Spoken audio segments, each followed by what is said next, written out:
The suggestion was that Putin would stage a mass killing and then accuse the Ukrainians of doing it. So the Pentagon warned Americans to expect, quote, very graphic propaganda, including footage of corpses and actors that would be depicting mourners and images of destroyed locations, as well as military equipment in the hands of Ukraine or the West, end quote.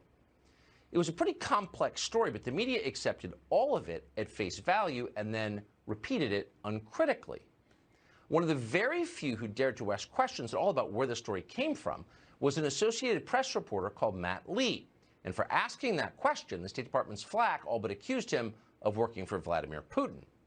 So that's what happens when you ask uncomfortable questions. The media caught on quickly and stopped asking them.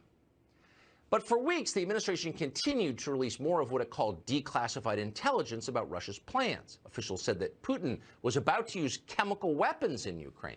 Joe Biden himself repeated that story. And that's why Biden told us we need to send another $14 billion in tax dollars to the Ukrainian government.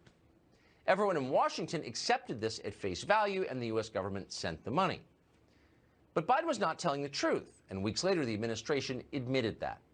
According to NBC News, multiple Biden administration officials have confirmed that there is, quote, no evidence Russia has brought any chemical weapons near Ukraine.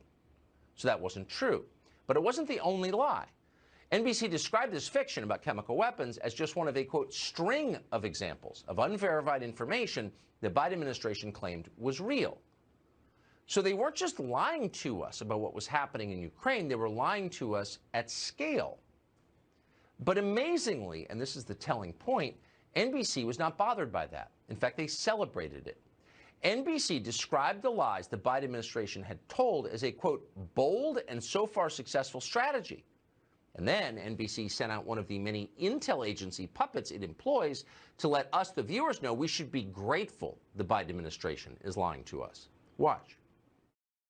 Now we're in the middle of the war, and the U.S. has been releasing intelligence, and sometimes it's not always based on the most high-confidence reporting. For example, the United States made public that they believe there were indications that Russia may be poised to use chemical agents in Ukraine. Now, that hasn't come to pass, and officials told us that one of the reasons for making that public was in part to deter it. In another case, they talked about Russia going to China to ask for military help. There's no indication that that has happened either, but that was a way of warning the Chinese not to do it. Oh, it's all very clever. So the Biden administration used disinformation to manipulate American public opinion. But NBC wants you to know that's okay because it was for a good cause.